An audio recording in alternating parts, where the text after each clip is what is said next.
我爹造反成功了，不知道怎么嘚瑟好。废帝风韵犹存，前太子颇具姿色，都赐给我女儿。父子二人气到呕血。我更激动，干嘛赐给我呀？赐死啊！大家好，欢迎收看皮皮听书。我父亲是个奇人，他镇守边疆，手握重兵，性情狂悖。他的梦想就是举兵造反，打入京城。每月15，他都雷打不动地给皇帝写信，问他快死了吗？我第一次看到信，人都傻了。爹，你不怕他来杀我们吗？我爹握着笔，凝眉深思，他会来吗？然后他把你快死了吗改成了你怎么还不死？我不敢说话了。但更奇怪的是，无论我爹在信里放什么绝词，皇帝都从没回过他。不对，有一次回过。我爹在路边捡到了尚在襁褓的我，他特别开心，给皇帝写信说自己有女儿了。本来跟死了一样的皇帝，那次回信倒是很快。信里说他的太子已满周岁，可以定下娃娃亲，连赐婚圣旨都带过来了。我爹一时沉默，将那信看了又看，立下了造反的决心。他拿着拨浪鼓来逗弄摇篮里的我。太子有什么好的？你是我的女儿，将来就是公主。我爹筹备多年，说反就反。我已经做好了成王败寇的准备，但没想到这造反不太对劲。我们每到一座城池，皇帝都派来一位心腹大臣来劝我爹回去。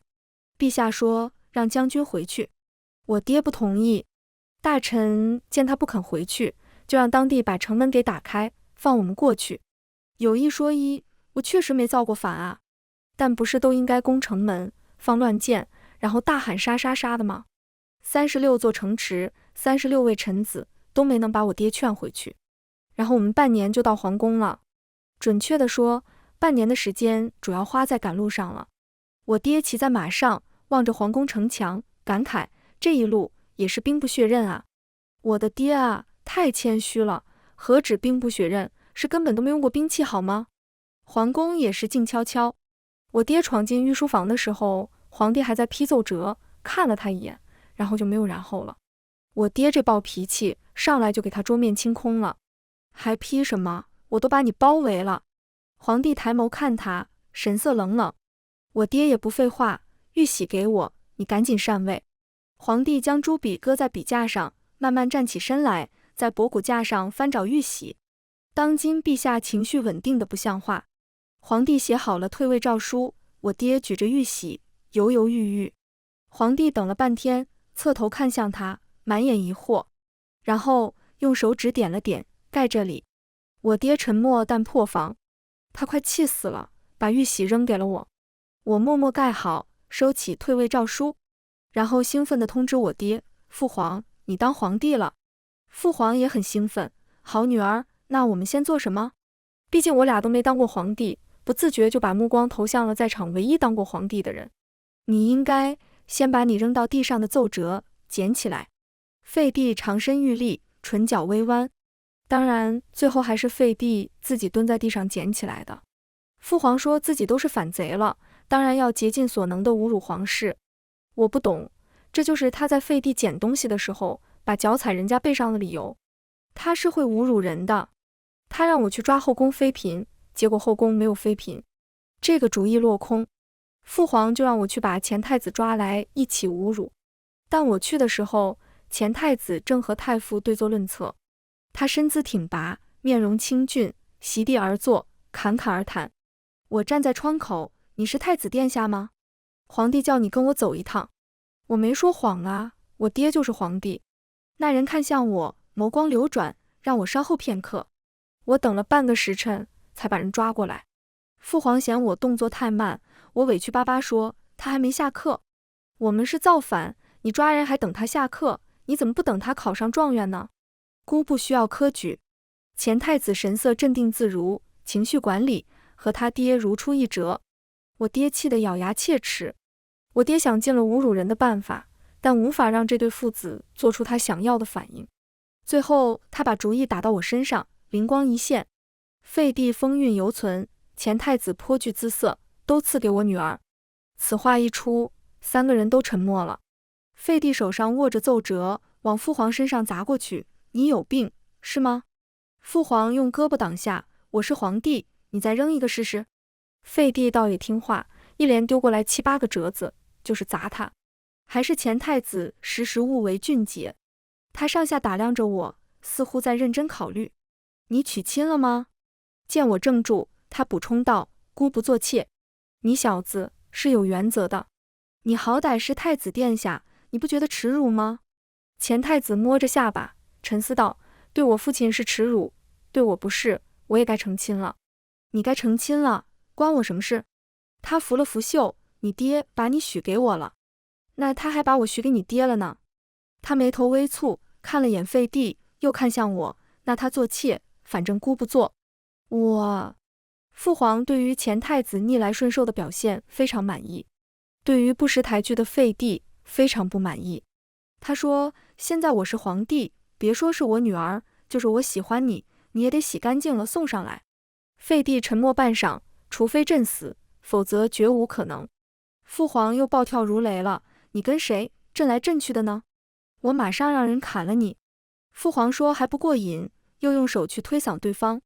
废帝自小养尊处优，动手比不过我爹，被推得连退数步，后背猛地撞到书架上，那动静听着都疼。我看这大喜的日子，怎么动起手来了？我实在不忍心，赶紧跪下请命：父皇，您干嘛赐给我呀？直接赐死啊！我看这里也就我是个聪明人，我都造反成功了，废帝和前太子这2个肯定是必杀项啊。室内寂静无声，我抬头看去，神色各异。我爹眉头一皱，抿唇不语，像是遇到了难题。废帝歪靠在书架上，嘴角勾起弧度。我正想他笑什么，一时不注意，已经对上前太子的眼眸。他眼神愤恨：你造反都一个人没杀，居然要将姑赐死！我不是不杀人，我是没机会好吗？我爹回过神来，握拳轻咳：虽然咱们是反贼，但也不能太过分。父皇让我把前太子带走，至于宁死不从的废帝，那就先由他严加看管。我爹还是太单纯了，卧榻之侧，岂容他人酣睡。我这来的匆匆，也没有公主府邸，于是先住进了太子的东宫。夜里，我刚掖好被子，准备入睡，就被人掀开了。他妈的，我花了半个时辰才掖好的被角。前太子李慕卿坐在榻边，脱簪解衣，准备就寝。等他快脱完的时候，我出声制止了他：别睡，床上有人。李慕卿手持烛火，照亮了我。是你？他轻身靠近，白天想要刺死我，晚上是想在床上刺杀我。我自小在边疆长大，没见过李慕卿这么好看的人。他又和我离得很近，引得我口干舌燥，就张了张口。我可能脑子抽了，把他的蜡烛给吹灭了。李慕卿也怔住了：陈思君，你想做甚？我想了想，平静地躺下来，眼睛直勾勾地盯着他。我想要……他手里的烛台倒了。李慕卿脸色顿变，把被子蒙到我脸上：你想都不要想。我每每把头钻出来，他飞速给我盖上。几个回合下来，我被气得使出小擒拿手，把他反摁在床上，侧脸贴着被子。虽然他是太子，但是身手一般，我开心极了。陈思君，你不能强迫我。手底下的人还在剧烈挣扎。我捏住他的耳朵，我想要你帮我把被子掖好。我被裹成了巨型蚕蛹，翻身都困难。李慕卿对他的作品很满意，然后抱了床棉被，躺在了我旁边。他说他认床，可能是造反太累了，我很快就睡着了。第二天醒来，我们什么也没发生，但已经睡散开了。我把头从他的胸前挪开，他把手从我腰上收回，全程保持安静，双方都很镇定，甚至李慕卿还让我先用水洗脸。然后我收拾好自己，镇定地走出宫殿，开始提起裙子，一路狂奔，杀到了父皇寝宫。爹，我和前太子不干净了，怎么办？救命啊！我急促地拍着殿门。终于开门了，开门的却是前皇帝，他披着紫色外袍，长发如墨，神色倦怠。他淡淡打量我，张了张口：你把我儿子怎么了？我瞳孔震惊，这不是说严加看管吗？我扶紧了门，身子微歪，声音颤抖：你你把我爹怎么了？他是不是已经死了？废帝神色一正，他叹气悠悠道：你果然是陈显阳养出来的女儿。然后指了指走廊末端的偏殿。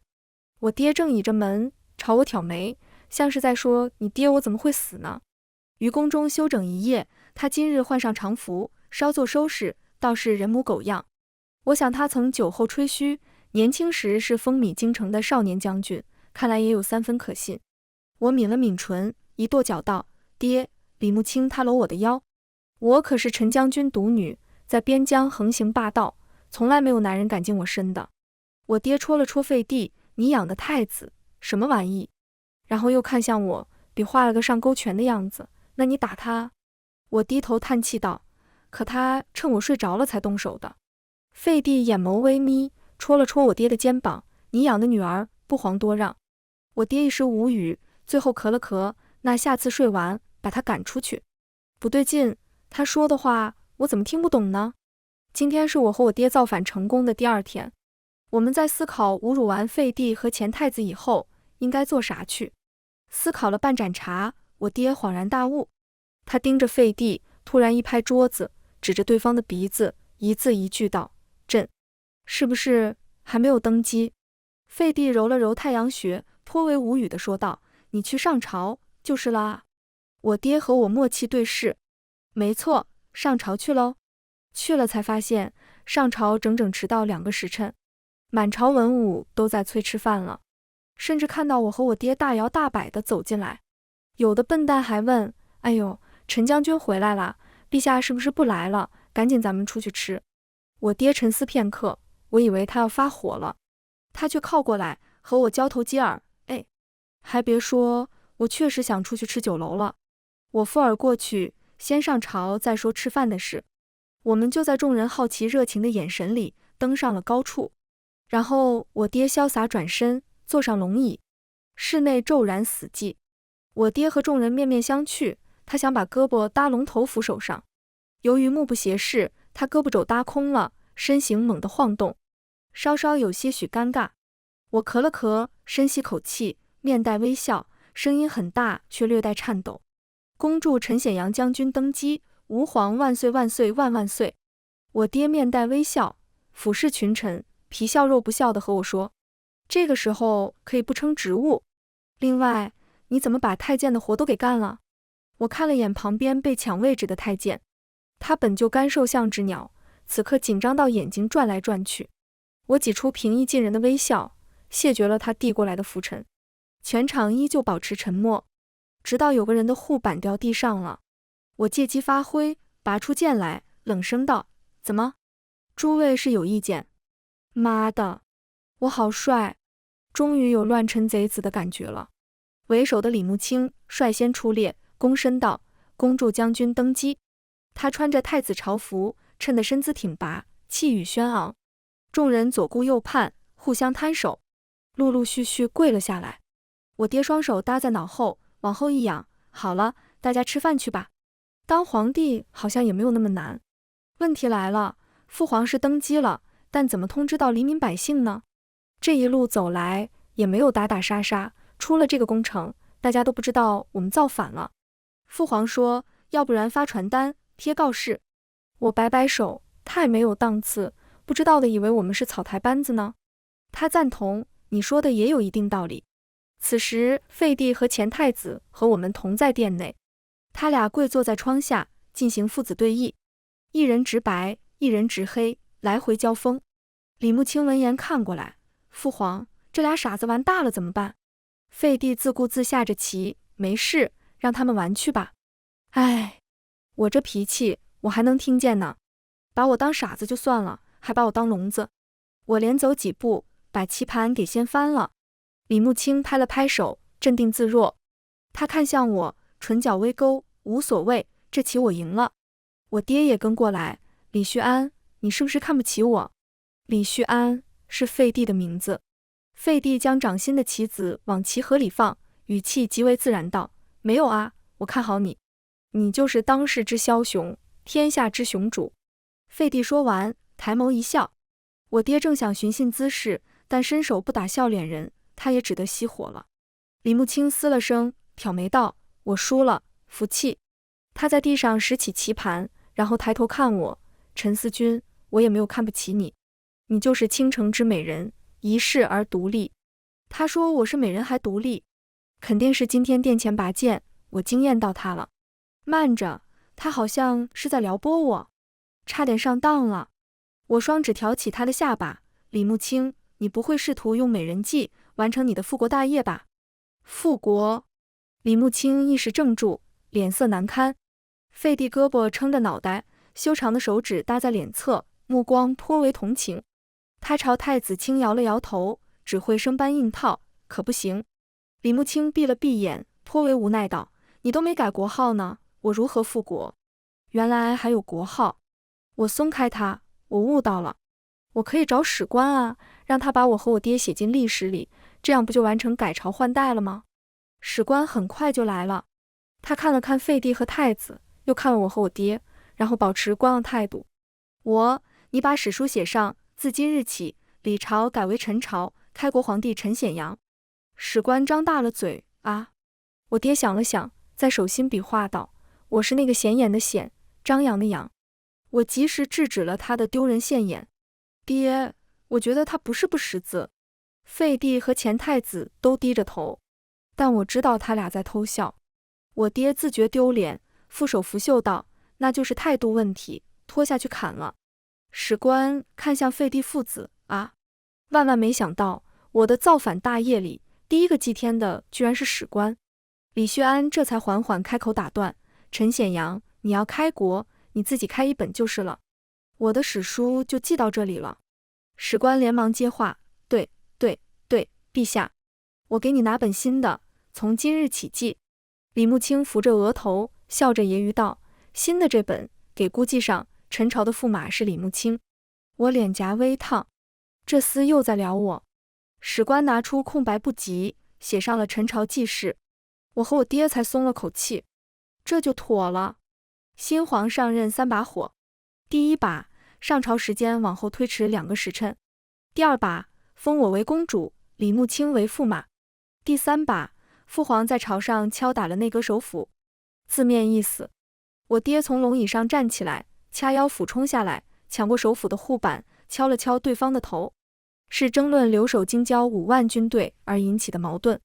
我和我爹在边疆掌管50万大军，可以说是天选造反人。起兵造反那日，我爹带了30万大军，走到1/3的时候，发现人来多了，就让10万军队回去了。走到1/2的时候，发现20万也用不着，就让10万军队回去了。京城城门朝我们打开时，意识到10万也多余了，就让5万军队回去了。那5万人是最烦的，白跑一趟，整得挺热血的。剩下5万将士，我爹忧心进城，引得百姓恐慌，就让他们驻扎城郊了。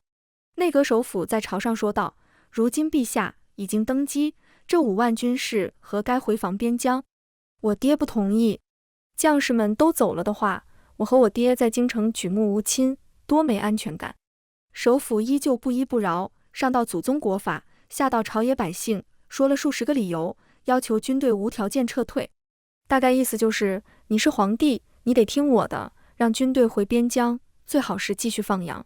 我爹当时就纳闷了，我是乱臣贼子，你是乱臣贼子，我这皇帝给你当，来你上来坐，我看你站着怪累的。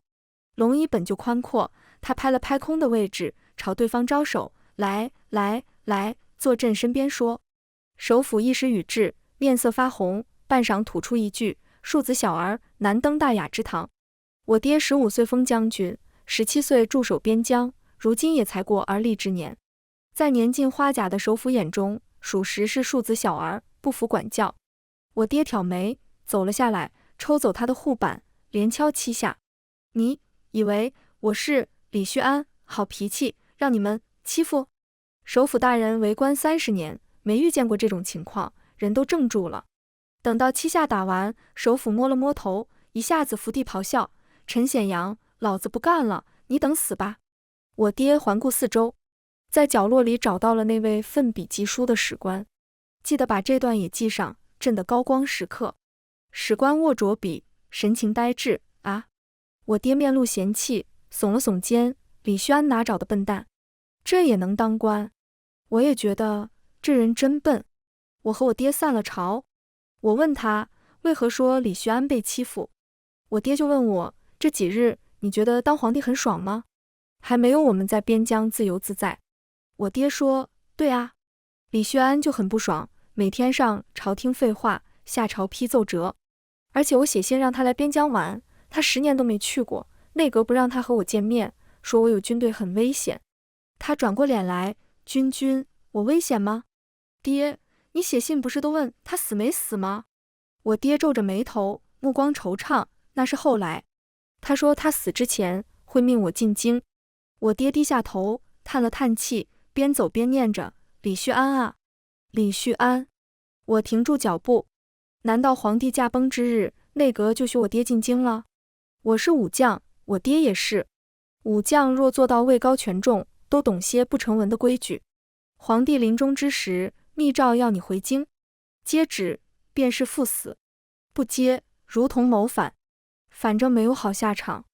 我追上去，爹，难道这就是李旭安的帝王之道？如此冷血无情？我爹不以为然，他是明君，自然有情。李慕卿每日还在太傅那里读书，读的不是治国策论，便是纵横之术。我觉得这样不对，他已经不是太子了，学这些没用的，只会徒增烦恼，到头来学成他爹那样，什么帝王之道。我抢过太傅的书，稍作沉思道，他如今是我的驸马，你应该教别的。太傅看向李慕卿，他眉眼微动，轻点了点头。太傅犹豫道，那太子妃觉得驸马学什么好？不愧是他能做到太傅，这称谓两头不得罪。我大人有大量，不和老头计较，当然是学难得。我这几日看下来，李慕卿长得招人，难得是非常有必要学。太傅捻起长须，张了张口，臣只听过女德女戒，难得从何学起？看来这老头不行，还得我亲自教学。第一，不能和女人单独相处，看都不许看。第二，不能和喜欢你的女人说话。李慕卿吹着茶沫，嘴角噙笑，那包括你吗？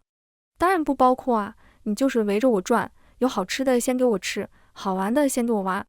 我站在他面前，背着手说个没完。他听得颇为认真，修长手指搭在杯盏，似乎在沉思。突然站起来，双手一伸，将茶盏递到我嘴边。那我请公主用茶，很好喝的，声如清泉，落入山林。我一时怔了怔，李慕卿他好上道啊。于是就着他的杯子，默默喝了口茶。驸马很聪明，今天就学到这里了。我头也没回，就先跑了。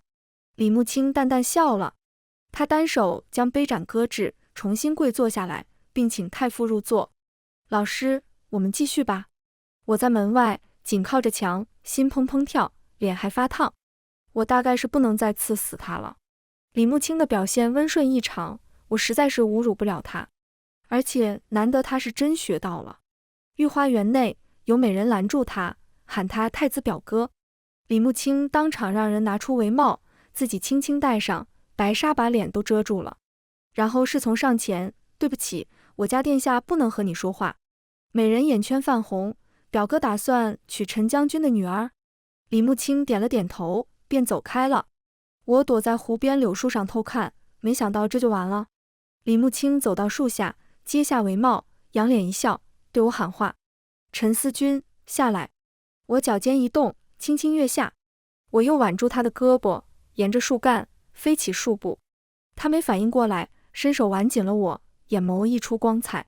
我和李慕卿并排在树上坐着，我拿着柳叶往湖里打水漂，激起淡淡的涟漪。李慕卿，我厉害吗？摘叶飞花，很难的。我生怕他不知道这个操作有多难。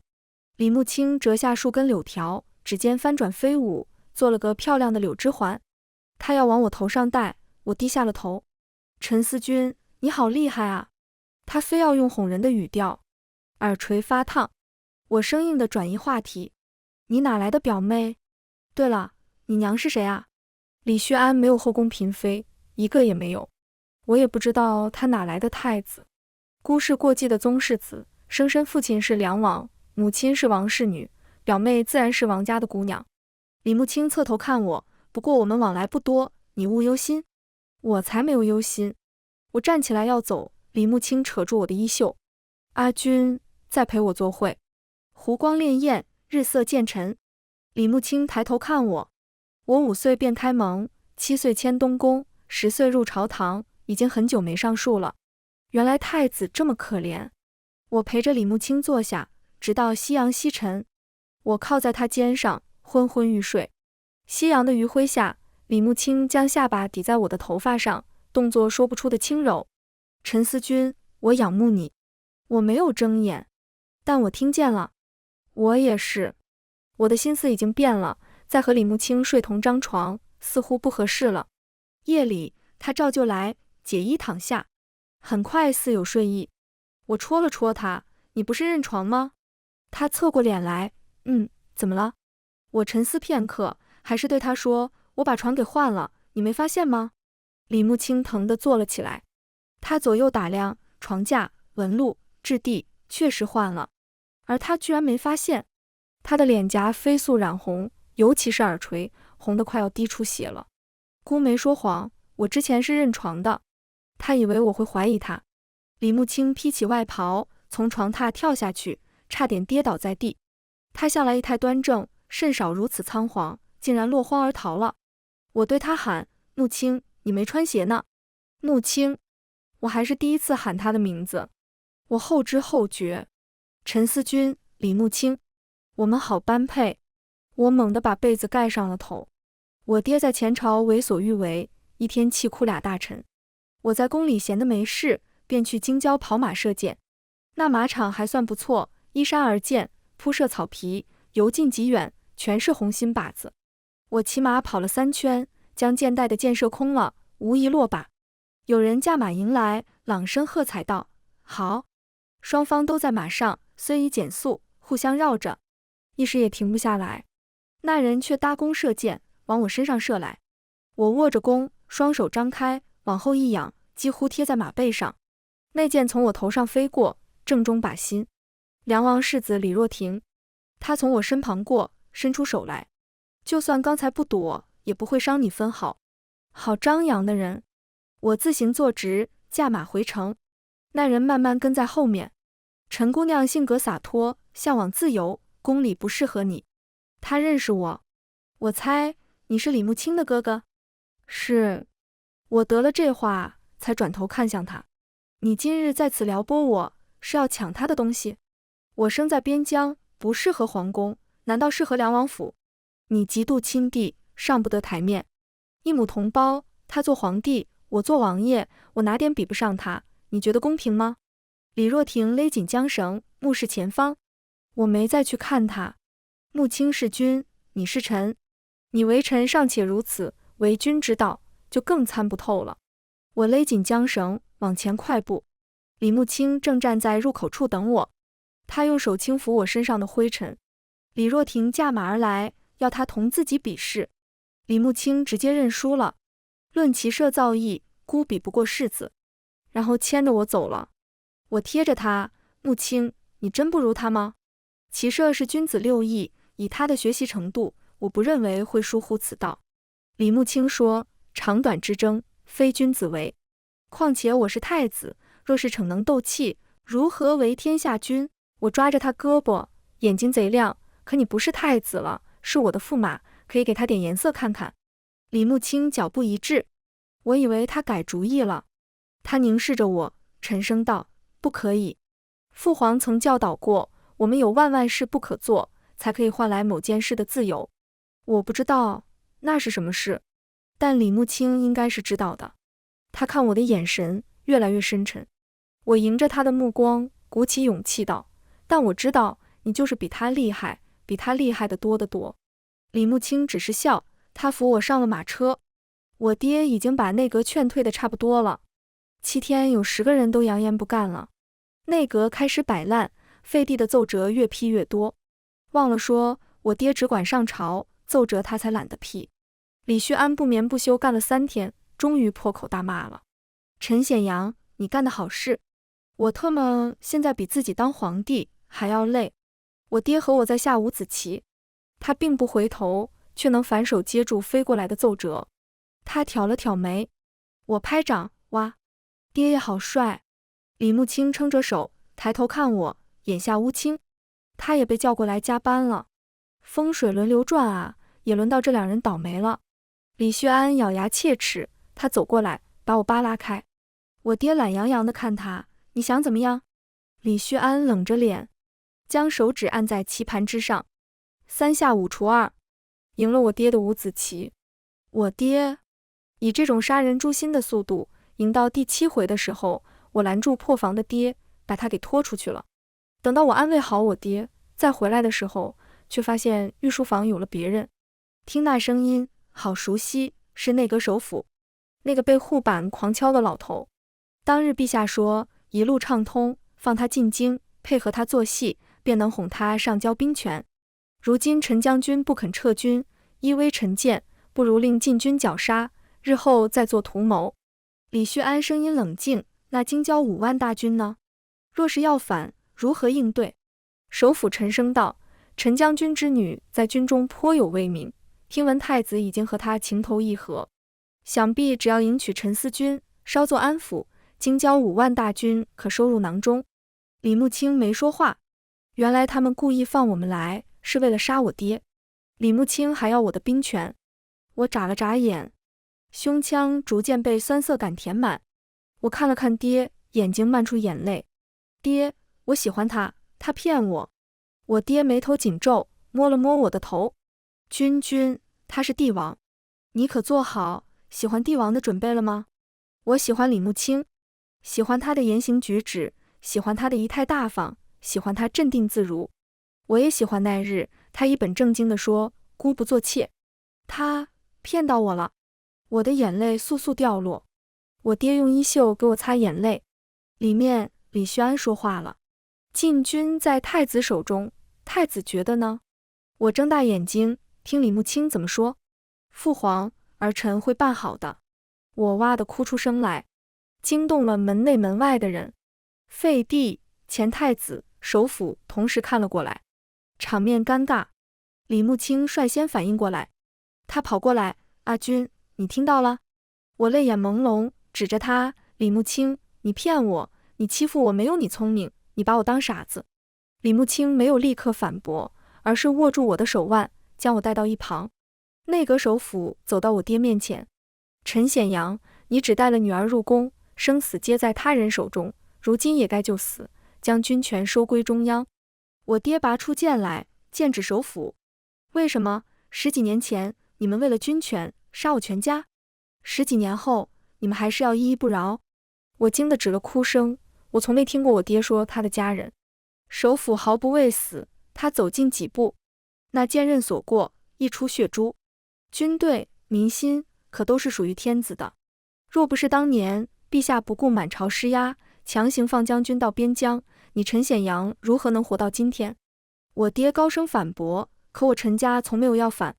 首辅继续逼近，你陈家有谋反的能力，这就够了。我爹面色严肃，他盯着首辅大人，反而开始冷笑。若我今日愿意上交军权，你们会让我活吗？首辅摇了摇头，不会，你必死无疑。没人会把刀递给敌人，也没人会相信对方真的交出了刀。我爹反手将剑横在颈间。李旭安，你要我死吗？李旭安已经在原地沉默了很久，他面色隐忍，突然闭了闭眼，将桌上的东西猛地拂落在地。他双手撑在桌上，低着头。够了，攥紧的拳头，指节泛起白翳，整个人微微发颤。够了，朕已经忍让多年，要做明君，要做贤臣，都做够了。是朕哄骗内阁，让他们放行，不过是……他声音一哽，想见一见少年时的朋友。李旭安抬起头来，看向我爹，不过是想见你，和你玩罢了。他说话的声音很轻，却让我爹放下了剑。16岁离京，32岁造反，已经过去16年了。写过无数封信，喊他去边疆玩，都说来不了。首辅跪地劝谏，陛下，少年心性，不可取啊。李旭安早已恢复了冷静。首辅大人，朕已经写过退位诏书了。朕不想做皇帝了。我打了个哭嗝，凄凄地看向李慕清。李慕清拍了拍我的背，他上前一步，恭敬地扶起首辅道：“首辅大人，以后由孤来陪内阁玩吧。”首辅无话可说，深深叹了口气。我怕首辅再说要杀我爹的话，连忙补了半句话：“我愿意嫁给太子，那5万兵马就当是我的嫁妆了。”首辅闭了闭眼，话都说到这份上了，那就这样吧。今天也是千古贤臣的一天呢。夜里，我刚睡下，李慕清又来了。他面带愧色，是来道歉的。太子殿下不是认床吗？东宫太大，迷路了。我回去发现我不认床了，现在认人。李慕清站在床头，帮我掖好被角。我翻过身去，毁了他的作品。李慕清靠过来，君君，我错了，我真的知道错了。他将手伸过来，指尖荡着个异形铁牌。我懒得看，我是傻子，我不认识。李慕清小心翼翼道：“你不是，你今天还说愿意嫁给我。”他还敢提白天，我立刻坐起来。白天我是为了大局考虑，你以为我就上赶着喜欢你？我不是人吗？李慕清用手顺着我的背，我知道，这是掌管禁军的令牌，我送给你，你就不会担心了。